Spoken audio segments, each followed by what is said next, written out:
રાજકોટમાં લાયસન્સ વિના ખેતીવાડીની જંતુનાશક દવાઓ બનતી હતી. તે અંગે જિલ્લા પોલીસે મહત્વની કામગીરી કરીને 4 આરોપીઓની ધરપકડ કરી છે. ગ્રામ્ય એસઓજી પોલીસે લોધિકાના અલગ અલગ 3 કારખાનામાંથી ડુપ્લિકેટ જંતુનાશક દવાનો 25.7 લાખનો મુદ્દામાલ ઝડપ્યો હતો.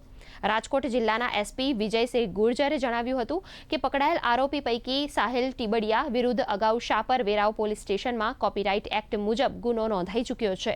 આરોપીઓ કંપનીના ઓરિજિનલ માર્કાનો ઉપયોગ કરી ડુપ્લિકેટ દવાઓ બનાવતા હતા.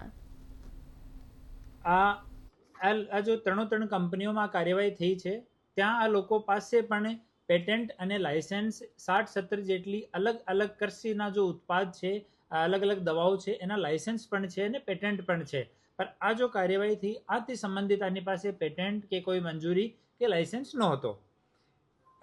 આમાં ટોટલ ત્રણ કંપનીઓમાં મળીને 25 લાખ રૂપિયા જેટલો મુદ્દામાલ હાલ જપ્ત કરવામાં આવ્યો છે.